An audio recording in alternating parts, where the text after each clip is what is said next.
BNP chairperson ও সাবেক 3 বারের প্রধানমন্ত্রী বেগম খালেদা জিয়া ইন্তেকাল করেছেন। ইন্না লিল্লাহি ওয়া ইন্না ইলাইহি রাজিউন। মৃত্যুকালে তার বয়স হয়েছিল ৮০ বছর। মঙ্গলবার ৩০ ডিসেম্বর বাংলাদেশ সময় সকাল ৬টায় রাজধানীর এভারকেয়ার হাসপাতালে চিকিৎসাধীন অবস্থায় তিনি শেষ নিঃশ্বাস ত্যাগ করেন। বিএনপির মিডিয়া সেলের এক পোস্টে এ খবর জানানো হয়। সংবাদটি নিশ্চিত করেন বেগম খালেদা জিয়ার ব্যক্তিগত চিকিৎসক ও বিএনপির জাতীয় স্থায়ী কমিটির সদস্য অধ্যাপক ডাক্তার AZM জাহিদ হোসেন।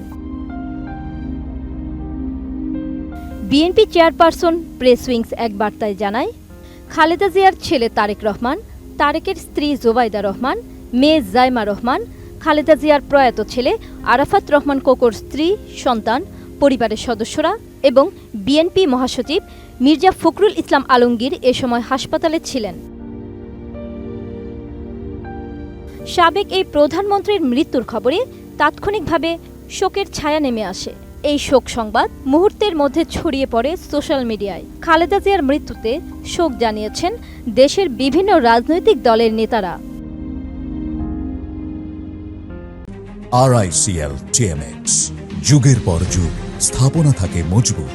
বিএনপির মহাসচিব মির্জা ফখরুল ইসলাম আলমগীর তার ফেসবুকে দেওয়া পোস্টে বলেন, আমরা গভীর দুঃখের সঙ্গে আমাদের চেয়ারপারসন বেগম খালেদা জিয়ার মৃত্যুতে শোকাহত। ইন্না লিল্লাহি ওয়া ইন্না ইলাইহি রাজিউন।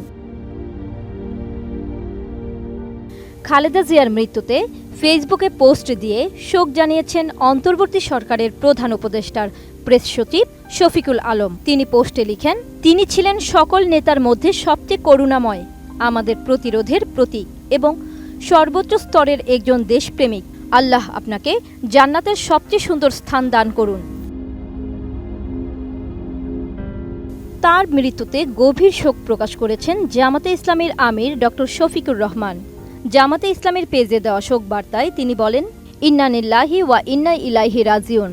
মহান আল্লাহ রব্বুল আলামিন বাংলাদেশের সাবেক প্রধানমন্ত্রী ও বিএনপির চেয়ারপারসন বেগম খালেদা জিয়ার উপরে রহম করুন, ক্ষমা করুন এবং তার প্রিয় জান্নাতের মেহমান হিসেবে কবুল করুন। তার আপনজন, প্রিয়জন ও সহকর্মীদের মহান আল্লাহ সবরে জামিল দান করুন।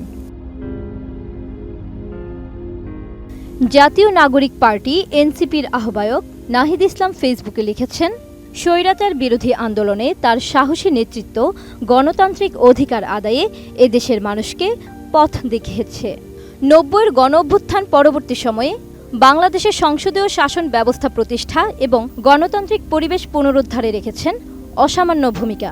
দীর্ঘ রাজনৈতিক জীবনে তিনি বহুবার কারাবরণ করেছেন এবং চড়াই উতরাই পার করেছেন, কিন্তু নিজের রাজনৈতিক আদর্শ ও জনগণের অধিকারের প্রশ্নে তিনি ছিলেন অবিচল। দেশ ও জাতির সার্বভৌমত্বের প্রশ্নে ছিলেন আপোষহীন। গণসংহতি আন্দোলনের প্রধান সমন্বয়কারী জোনায়েদ সাকি ফেসবুক পোস্টে লিখেছেন, বিএনপি চেয়ারপারসন সাবেক প্রধানমন্ত্রী বেগম খালেদা জিয়া আর নেই। ইন্না লিল্লাহি ওয়া ইন্না ইলাইহি রাজিউন। তার মৃত্যুতে আমরা গভীরভাবে শোকাহত। অন্তর্বর্তী সরকারের সাবেক তথ্য উপদেষ্টা মাহফুজ আলম তার ফেসবুক পেজে লিখেছেন, ইন্না লিল্লাহি ওয়া ইন্না ইলাইহি রাজিউন। আল্লাহ দেশের স্বাধীনতা ও সার্বভৌমত্বের প্রতীক বেগম খালেদা জিয়াকে জান্নাতের উচ্চ মাকাম দান করুন, আমিন। 23 নভেম্বর ফুসফুসের সংক্রমণ থেকে শ্বাসকষ্ট নিয়ে রাজধানীর এভারকেয়ার হাসপাতালে ভর্তি হয়েছিলেন তিনি। এরপর দেখা দেয় নিউমোনিয়া, সঙ্গে কিডনি, লিভার, আর্থ্রাইটিস ও ডায়াবেটিসের পুরনো সমস্যা। দেশি বিদেশি বিশেষজ্ঞ চিকিৎসকের সমন্বয়ে গঠিত মেডিকেল বোর্ডের তত্ত্বাবধানে সাবেক এই প্রধানমন্ত্রীর চিকিৎসা চলছিল। শারীরিক অবস্থার অবনতি হওয়ায় হাসপাতালের নিবিড় পরিচর্যা কেন্দ্র ICU নেওয়া হয় তাকে। খালেদা জিয়াকে চিকিৎসার জন্য বিদেশে নেওয়ার উদ্যোগ নেওয়া হয়েছিল, তবে ওনার শারীরিক অবস্থা ভালো না থাকায় বিদেশ নেওয়া সম্ভব হয়নি। কোনো প্রচেষ্টাই শেষ পর্যন্ত সফল হয়নি। বাংলাদেশের প্রথম নারী প্রধানমন্ত্রী ও বেনজির ভুট্টোর পর মুসলিম বিশ্বের দ্বিতীয় মহিলা প্রধানমন্ত্রী ছিলেন বেগম খালেদা জিয়া।